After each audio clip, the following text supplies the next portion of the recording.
Bien, vamos a comenzar entonces el tema de límites de funciones de variable real. Primero que nada, antes de empezar, recordemos rápidamente qué es una función real de variable real, o qué es en general una función. Recuerden que una función f, ¿verdad?, es una correspondencia entre los elementos de dos conjuntos, entre los elementos de un conjunto A y un conjunto B, ¿verdad? Entonces, nosotros siempre habíamos hecho algo como esto, ¿verdad? Y decimos que todos los elementos que están en el conjunto A tenían que estar relacionados con un único elemento en el conjunto B, para que la correspondencia entre los elementos del conjunto A y el conjunto B fuera función. ¿Cómo se llamaba este conjunto? Vamos a ver si lo recuerdan.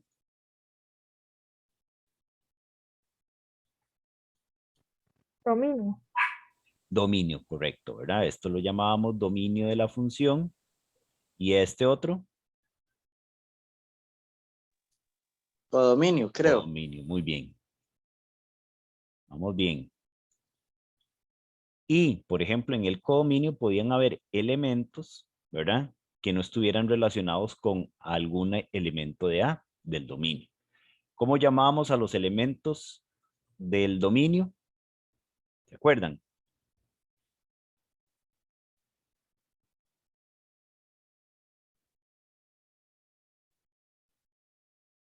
Los llamábamos preimágenes.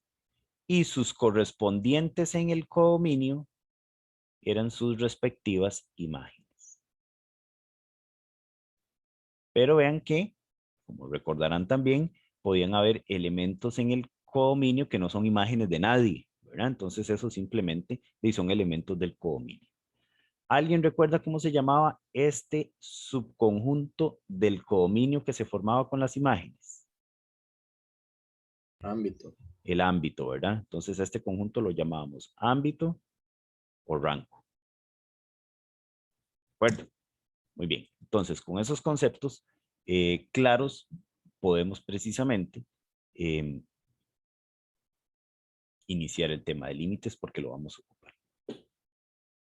Bueno, el concepto de límite que nosotros tenemos, por ejemplo, el límite de una región, el límite de velocidad se puede extender al campo matemático. Por ejemplo, una propiedad tiene sus límites, ¿verdad? Una propiedad no puede ser infinita, tiene sus límites. Serían las fronteras que limitan con las propiedades vecinas. O bien los límites de velocidad. En una carretera hay un límite de velocidad sobre el cual no puede transitar nadie, si no puede ser multado porque puede causar algún accidente, ¿verdad? Entonces analicemos los siguientes comportamientos de los números estos para más o menos ver la misma idea de límite ya en el campo numérico.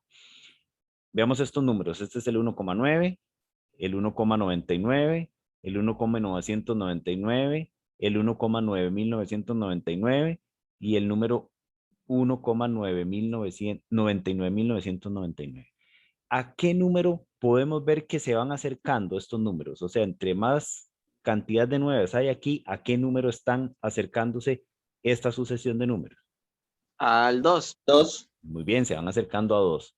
Y lo mismo puedo ver con esta otra sucesión de números, ¿verdad? Este número es un número, digámoslo, entre comillas, cercano a 2. Pero este es aún más cercano a 2, este todavía es más cercano a 2, este aún más y este todavía más cercano a 2.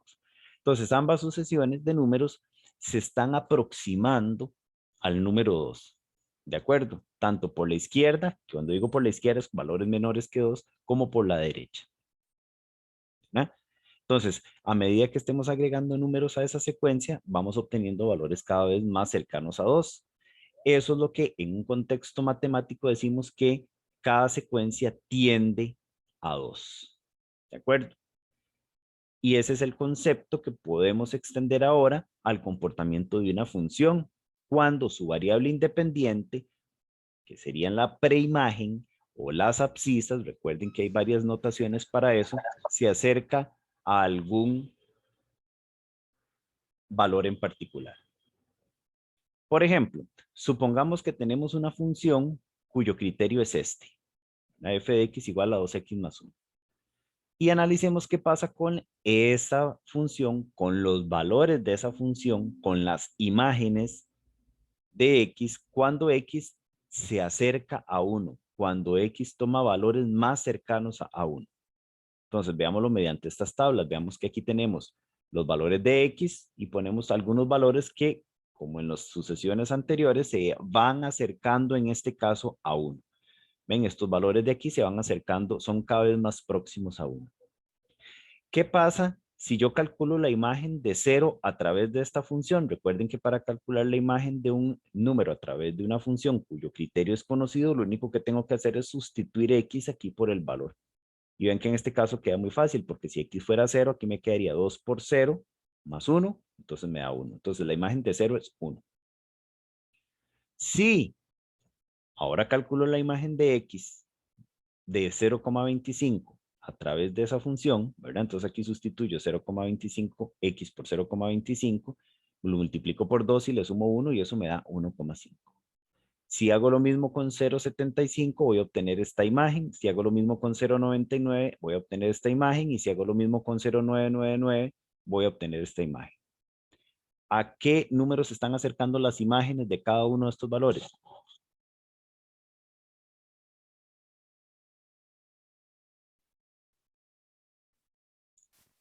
A 3. A 3, correcto. Creo que sería A 3, ¿cierto? ¿Verdad? Porque vea que este número, si considero este otro y este otro, ya aquí yo voy viendo como una tendencia, ¿verdad? Se van acercando cada vez más a 3. Si vemos en la siguiente tabla, con preimágenes que van a estar cada vez más cercanas a 1 también, porque me estoy acercando a 1, vean que las imágenes de cada una de ellas también se aproximan a 3.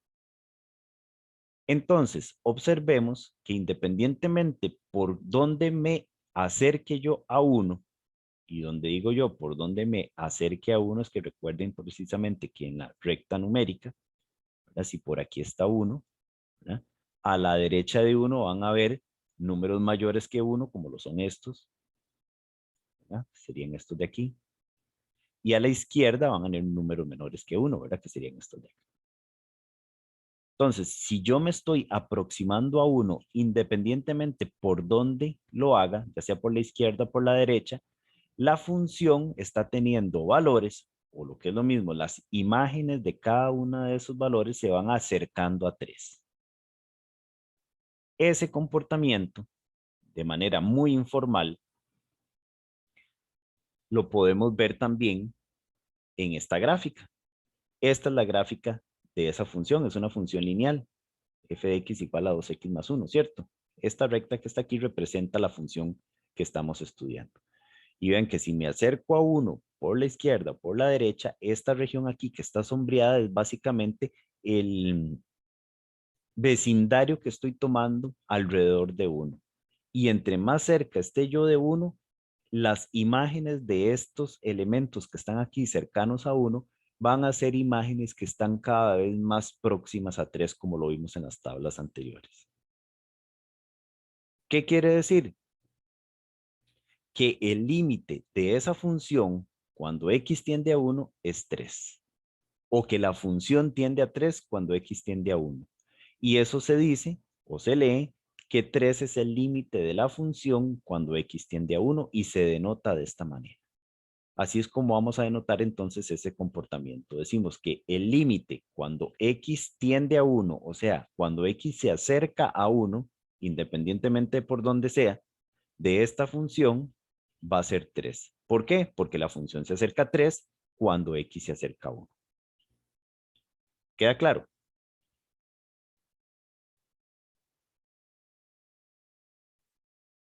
Supongo que sí, porque nadie me contestó. Sí, correcto. Perfecto. Entonces, vamos a dar una definición de lo que es el límite precisamente de una función.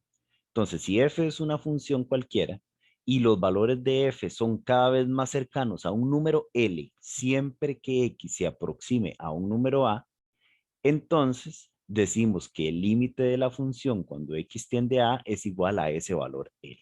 Y se denota de esta forma, que es precisamente lo que acabamos de ver en el ejemplo anterior, ¿verdad? Entonces, de esta forma vamos a denotar el límite de una función f cuando x, que es la variable independiente o la abscisa, tiende a algún numerillo a. Y si la función se acerca a un número o tiene tendencia cercana a un número L, entonces ese va a ser el límite, como lo vimos en el ejemplo anterior. Vean que la función, si yo la evalúo en A, puedo obtener un valor, ¿verdad? Dependiendo de si la función está definida en A. El valor de S en A, del valor de la función en A, para efectos del límite es completamente irrelevante. A mí no me interesa cuál es la imagen de A través de la función. Que en el ejemplo anterior, por ejemplo, que fue este que vimos, la imagen de 1 a través de esta función es 3, igual que lo que me dio el límite, eso no quiere decir que siempre suceda de esa forma, ¿verdad? En este caso, la imagen de 1 es 3 y el límite cuando x tiende a 1 de la función también es 3, pero no siempre es así, ¿verdad? Y eso es lo que quiero dejar claro aquí con este comentario, ¿verdad? Para que el límite exista, lo que sí importa es que la función se acerque a un mismo número cuando x toma valores próximos a A, independientemente de por dónde me acerque yo a A, por la derecha o por la izquierda. Si la función tiende a un valor cuando yo me acerco a A por la izquierda y a otro cuando tiende a A por la derecha, entonces ese límite no existe. La función no tiene límite cuando x tiende a A. El valor L tiene que ser el mismo cuando x se acerca a A por la derecha y por la izquierda. Por ejemplo, si tenemos esta función, que es una función que tiene criterio partido, ¿verdad? O sea, es este criterio para valores menores que 1 y este otro criterio para valores mayores o iguales que 1. Entonces, es muy fácil observar que x tiende a 1. Si x tiende a 1 por la izquierda sería con valores menores que 1, ¿verdad? Entonces, lo denotaríamos de esta manera. Y si x tiende a 1 por la izquierda, haciendo una tablilla como las que vimos en el caso anterior, vamos a ver que la función tiende a 0, ¿verdad? Pero si x tiende a 1 por la derecha, que sería con este otro criterio que está acá para valores mayores que 1, entonces la función tiende a 2. Entonces ven que la función tiende a valores diferentes cuando x se acerca a 1 por la izquierda o por la derecha. Por lo tanto, el límite no existe, ¿verdad? Y eso lo podemos ver gráficamente. Si dibujáramos la gráfica, podríamos ver claramente que el límite no existe. En resumen, para que el límite de una función cuando x se acerca a un valor en particular exista, la función tiene que tender al mismo valor cuando yo me aproximo a ese a, tanto por la izquierda como por la derecha. En caso contrario, el límite no existe, ¿de acuerdo? En caso de existir, veamos este ejemplo, calcular el valor de este límite. La única herramienta que tenemos hasta ahorita para calcular límites es hacer una tabla y coger valores que en este caso se estén acercando a 1, tanto por la derecha como por la izquierda. Entonces hagámoslo. Veamos primero algo. ¿Qué pasa si yo sustituyo aquí x por 1 en esta función? Se indefine porque Correcto. quedaría 0 abajo. Muy bien, Cristel, excelente. Vean que si x se sustituye aquí por 1, me queda un 0 en el denominador. Eso quiere decir que 1 no forma parte del dominio de la función. ¿De acuerdo? Pero aún así no quiere decir que el límite no exista. Vamos a ver qué comportamiento tiene la función cuando x se acerca a 1. Veamos, para valores menores que 1, ¿verdad? Para valores de x que se van aproximando a 1 por la izquierda. Vean que tengo estos valores de la función. Y pareciera que la función se va acercando a 2, ya que voy obteniendo valores cada vez más próximos a 2. Por la derecha, cogiendo valores que se aproximen a 1, pero ahora por la derecha, voy obteniendo estos otros valores para la función. Y vea que también la función se va acercando a 2. ¿De acuerdo? Entonces vean que en ambos lados, por ambos lados, la función se está acercando a un mismo valor cuando x tiende a 1. Entonces, vean que f tiende a 2, tanto cuando x tiende a 1 por la izquierda, que se denota de esta forma, con este menos, no tiene nada que ver con signo de positivo o negativo. Esto simplemente indica que x se acerca a 1 por la izquierda. Como cuando x tiende a 1 por la derecha. En ese caso, entonces, el límite de esa función, cuando x tiende a 1, es 2. ¿De acuerdo? ¿Alguna duda hasta aquí? No, profe, todo muy claro. Perfecto. Bueno, y esto es el mismo comentario que hice anteriormente. Vean que la imagen de 1 a través de esta función no está definida por la observación que hizo Crystal, creo, ahora, ¿verdad? Si yo sustituyo x por 1, se indefine la función. Entonces eso quiere decir que la imagen de 1 o f de 1 no está definida, pero el límite sí existe, como lo acabamos de comprobar. Entonces con esto evidenciamos de una manera muy clara, una vez más, que el valor de la función cuando x es 1 es totalmente intrascendente para efectos del límite. No nos interesa si la función está definida en el punto o no. Lo que me interesa es a qué se acercan los valores de la función cuando x se acerca a ese punto. Veamos otro ejemplo. En caso de existir, calcule el valor de este límite. Otra vez, si ustedes observan, si yo sustituyo aquí x por 4, me va a quedar raíz de 4 que es 2 y 2 menos 2 es 0. Tampoco existe la imagen de 4 a través de esta función, pero eso no quiere decir que el límite no exista. Para poder determinar cuál es el valor del límite, la única herramienta que tengo ahora, al igual que en el ejemplo anterior, es hacer una tabla y agarrar valores cada vez más cercanos a 4. Bueno, hagámoslo. Aquí voy a coger valores cada vez más cercanos a 4. 3, 3,5, 3,75, 3,9 y 3,99. Se van acercando a 4 por la izquierda. Y ven que voy obteniendo estos valores que están aquí, que pareciera que se acercan a 4 también. Ahora, cogiendo valores cercanos que se aproximen a 4, pero por la derecha, voy obteniendo estos otros valores que también parece aproximarse a 4, ¿cierto? Entonces, como la función se acerca a 4 en ambos casos, entonces el límite de la función, cuando x tiende a 4, es precisamente 4. ¿De acuerdo? Veamos ahora un ejemplo gráfico. Supongamos que esta es la gráfica de una función f. ¿Ah?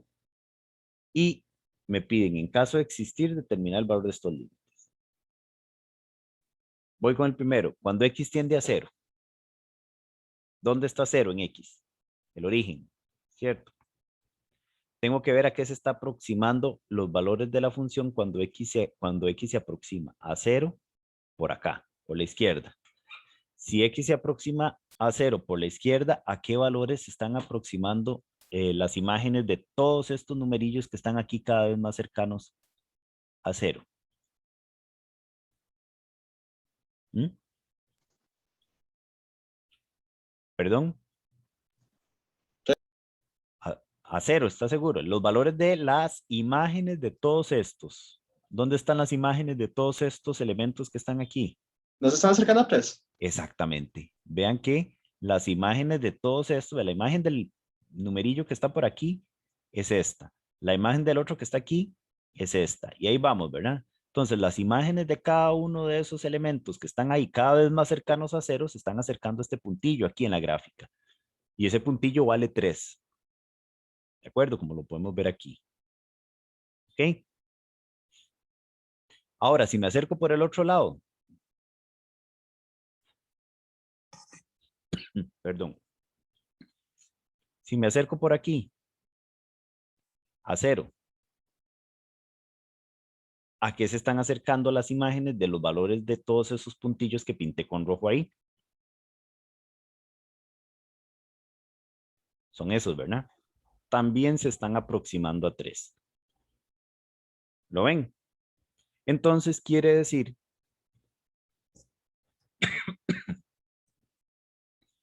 sin margen para mucha duda que el límite cuando x tiende a 0 de esa función, que no sé ni siquiera cuál es su criterio, no me hace falta porque para eso tengo la gráfica, es 3. ¿De acuerdo? Ahora veamos qué pasa con el otro límite que me están pidiendo determinar si existe. Cuando x tiende a 1, entonces ahora me voy a acercar a 1 por la izquierda. Si x tiende a 1 por la izquierda, ¿Dónde están las imágenes de todos esos numerillos que estoy pintando en azul aquí? ¿Acercándose a qué valor? En el 0. No. Al 2. Vean, las imágenes de todos estos numerillos están aquí. Vean la gráfica. Al 1. ¿Verdad? Ah, pero es que Al 2. son distintas, entonces no existen. Ah, ok. Porque por la izquierda va al 2 y por la derecha al 0. Al 0. Excelente, excelente observación. Muy bien. Ok. Las imágenes de todos estos numerillos que se aproximan a 1 por la izquierda tienden a este valor que está aquí, que es 2. Pero las imágenes de todos estos que están aquí a este otro lado, que se acercan a 1 por la derecha, más bien son estos que vienen acá. Vean la gráfica aquí donde viene, ¿verdad? Y esos tienden a qué valor en Y? A 0. ¿Cierto? Entonces, en este caso, el límite cuando X tiende a 1 por la derecha de la función es 0. Pero el límite cuando X tiende a 1 por la izquierda de esa misma función me da otra cosa, me da 2. Entonces, ¿cuál es la conclusión? A que este límite no existe. ¿De acuerdo? ¿Queda claro? Más o menos. Sí. Sí, profe. Perfecto, excelente. Eso es lo que me interesa que quede claro por el momento, ¿verdad? El concepto original. Y ahí está la solución del ejercicio que ya la acabamos de. Ok, este ejercicio se lo voy a dejar a ustedes para que lo intenten hacer, ¿verdad? Se los dejo como tarea para que practiquen un poquito estas estrategias para hallar límites, que no son las más eficientes, como vamos a ver, pero es lo único que tenemos por el momento. Entonces queda ese ejercicio de tarea. Y este otro también, vía gráfica, que ustedes calculen o determinen si estos límites existen y en caso de que existan, cuál es el valor de cada uno de ellos. ¿Verdad? Bien. Bueno, ese procedimiento que hemos estado utilizando para hallar límites no es funcional, no es siempre exacto y depende en mucho de la elección que hagamos de los valores de X. Pero algunas veces, por más que yo me acerque a X o por más que yo creo que me estoy acercando al valor en particular al que tiende X, no es suficiente y puede ocasionar ciertas imprecisiones en el cálculo de los límites. Para eso, entonces, necesitamos un procedimiento que sea exacto, que no dependa de los valores que yo pueda escoger para X que se van acercando hacia cierto valor, tanto por la derecha como por la izquierda, ¿verdad? Entonces, vamos a ver cómo hacerlo.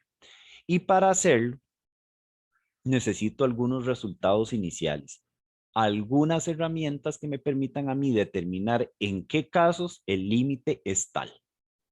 La primera herramienta es este primer teorema que tenemos. Si C es un número real, cualquiera, fijo, ¿verdad? Entonces el límite cuando X, que es la variable de una función, tiende a un número A, de ese número fijo C va a ser siempre ese número fijo C. ¿Por qué razón? Muy sencillo. Veámoslo. C es una constante. Supongamos que este es el eje X, este es el eje Y, y que C, por ejemplo, sea un número que está por aquí, cualquiera que sea.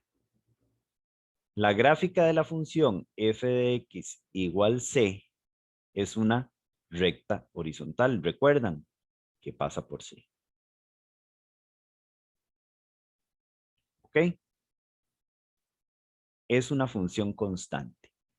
Entonces, si suponemos, por ejemplo, que A esté por aquí, no importa por dónde me acerque yo a A, es indiferente los valores que yo tome para acercarme a A. Las imágenes de todos esos valores siempre van a ser ¿quién? C.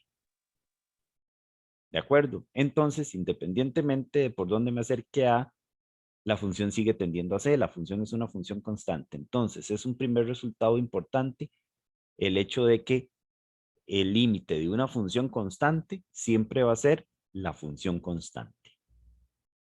Y Otro resultado importante es, ¿recuerdan cuál es esta función? F de x igual x. ¿Cómo se llamaba esta función? Voy a dibujarla aquí. ¿No se acuerdan?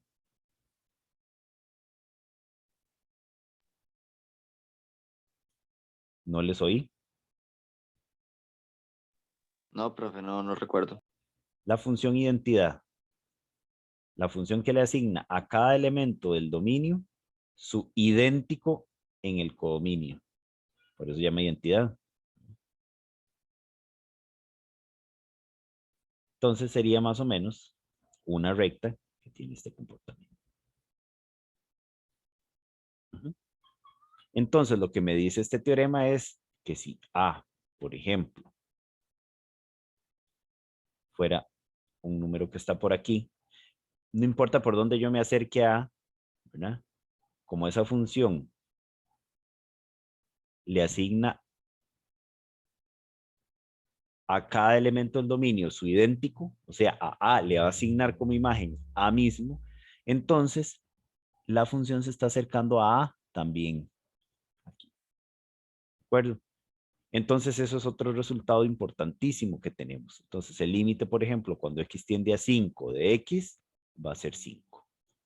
El límite cuando x tiende a menos raíz de 2 de x, va a ser menos raíz de 2. O en general, cuando x tiende a A, el límite cuando x tiende a de x va a ser A.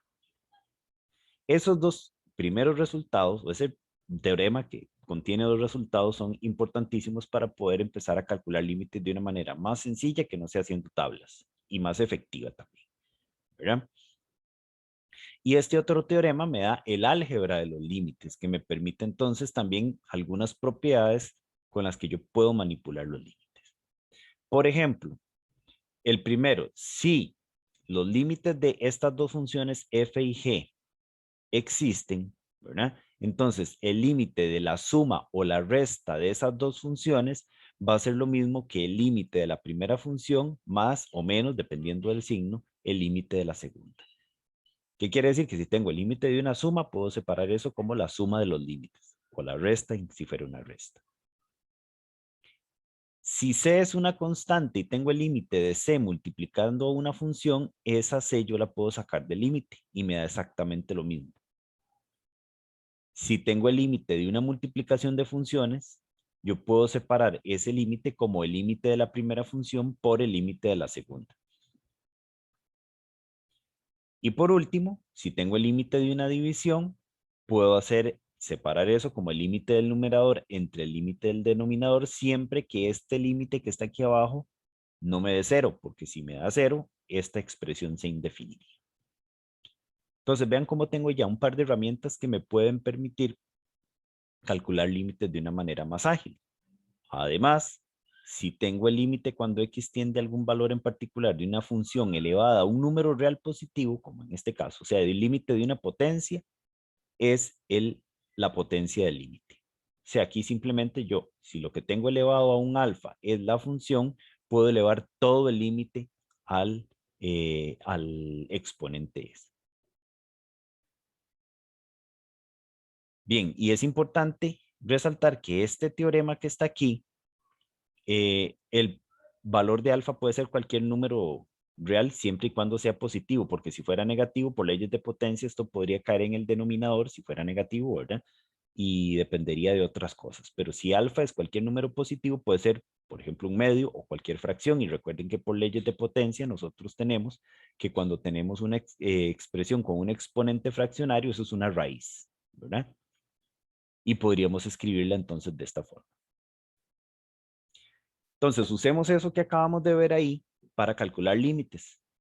Si no supiéramos eso, la única manera para calcular límites sería empezar a hacer tablas. Pero ya aquí no es necesario hacer una tabla porque tenemos estos tres teoremas que me permiten calcular los límites de una manera más ágil. Veamos cómo calcular el límite de esta función. Entonces, primero que nada, como es el límite de sumas y restas, El teorema 2, la parte A me dice que cuando yo tengo el límite de una suma o de una resta, puedo separar eso como los límites de cada uno de los sumandos que aparecen ahí, ¿verdad? Entonces, el límite de esto menos el límite de esto más el límite de esto, de acuerdo a lo que me dijo el teorema 2, la parte A. Ahora podemos ver que, por ejemplo, cada uno de estos límites que están aquí tienen constantes. El 2 es una constante, el 5 es una constante. Y de acuerdo a la parte B de ese mismo teorema, esas constantes yo las puedo sacar. Me voy a devolver para que lo veamos. Si tenía dentro del límite una constante, esa constante podía salir de acuerdo del límite.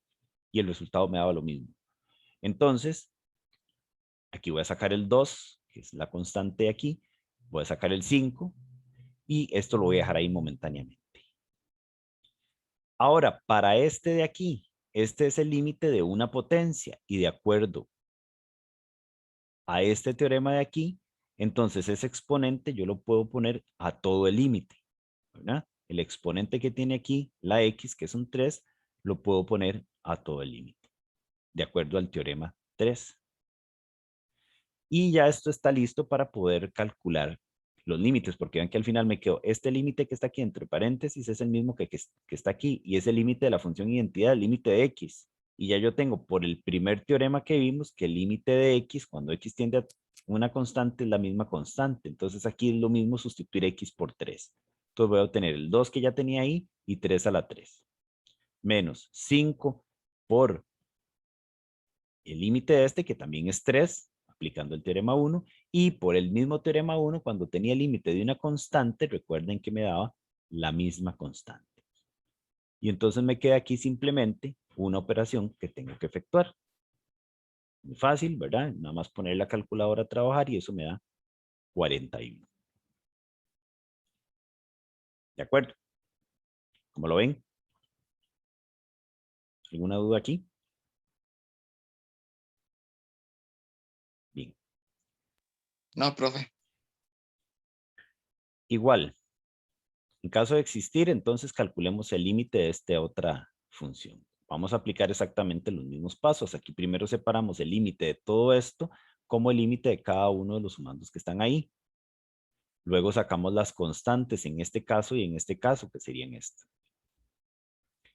Aplicamos de nuevo el teorema 3, ¿verdad? Para el límite de una potencia. Y por último, el teorema 1, que me dice que en este caso el límite cuando x tiende a 1 de x va a ser 1. El límite cuando x tiende a x, cuando x tiende a 1 de x va a ser 1. Entonces sustituimos esos límites por lo que equivalen y el límite de una constante es la misma constante. Hacemos ese cálculo y me da 0.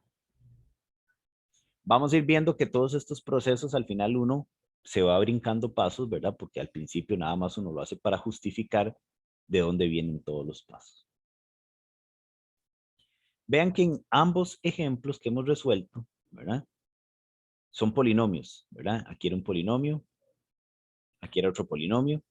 Entonces, y al final el límite me dio lo mismo que si yo hubiera evaluado el polinomio en 1. Entonces eso nos hace suponer que para todo polinomio basta evaluar el límite en el valor al que tiende x. ¿De acuerdo? Y ese resultado es cierto. Entonces aquí lo vamos a enunciar en un teorema. Si P es un polinomio con coeficientes reales, o sea, P tiene esta forma, entonces para todo A en los reales, el límite cuando x tiende a A de cualquier polinomio va a ser el polinomio evaluado en A. Quiere decir que a partir de ahora, si yo necesito calcular el límite de un polinomio, no tengo que hacer todo esto, sino que si tengo un polinomio ahí, lo único que tengo que hacer para calcular su límite es evaluarlo en el valor al que tiende x, ¿no? Que eso me simplifica muchísimo el cálculo de ciertos límites, los que son de funciones polinomiales, ¿verdad? Entonces, por ejemplo, en este caso, calcular el valor del límite de esta función, que es una función fraccionaria. Ya habíamos visto anteriormente por el teorema que esto yo lo puedo separar como el límite del numerador y dividirlo entre el límite del denominador. ¿De acuerdo? Lo voy a hacer de esa forma, ¿verdad? Siempre y cuando eso lo podía hacer cuando esto no se hiciera 0, ¿verdad? Si x fuera menos 2. En este caso no pasa eso. Entonces, esos dos límites existen. Entonces, voy a separar el límite de esta fracción como el límite del numerador entre el límite del denominador. Pero vean que aquí me quedó el límite de un polinomio y aquí me quedó el límite de otro polinomio. Entonces, haciendo uso del último teorema que acabamos de enunciar, no tengo que separar el límite de esto y de esto, porque como son polinomios, lo único que tengo que hacer es sustituir ahí, aquí a x, donde quiera que aparezca, por menos 2. Y aquí también, o sea, evaluar cada uno de estos polinomios en menos 2. Y el resultado me da esto, que es menos 1.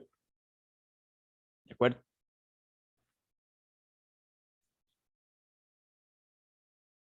Un ejemplo más. En caso de existir, calcular el valor de este límite. Y aquí me parece una raíz. Pero recordemos que una raíz yo la puedo escribir por leyes de potencias como una potencia, ¿cierto? Recuerden que por ley de potencias, si yo tengo esto, eso lo puedo escribir como una potencia con exponente fraccionario. Entonces quiere decir que esto que está aquí, yo lo puedo escribir como límite de una potencia y ya yo tengo un teoremilla que me permite a mí calcular límites de potencias. Esto entonces sería lo mismo que esto. Pero por el teorema que teníamos anteriormente, cuando tengo el límite de una potencia es como si tuviera todo el límite elevado a ese mismo exponente. ¿Y qué me quedó aquí adentro?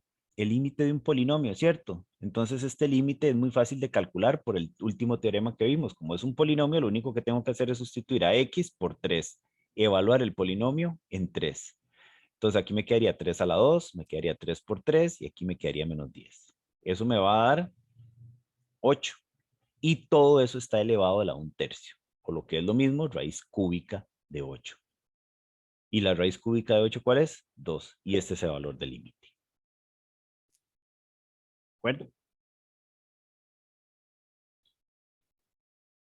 Y nada más, quiero que quedemos claros en que en estos ejemplos, al final, el cálculo del límite se redujo a evaluar directamente el valor al que tiende x en el criterio de la función. O sea, lo mismo nos hubiera dado aquí si yo desde el inicio hubiera evaluado esta función en 3. O sea, si yo hubiera sustituido aquí a x por 3 en todos los lugares donde aparezca, igual hubiera obtenido 2. Y así en todos los ejemplos anteriores. Es el primer caso que se puede presentar. Funciones que para calcularles el límite basta con evaluarlas como si estuviéramos calculando una imagen, simplemente sustituyendo la x por el valor al que tiende a. Pero no siempre se puede hacer de esa manera. Y en la próxima clase vamos a ver qué hacer en los siguientes casos.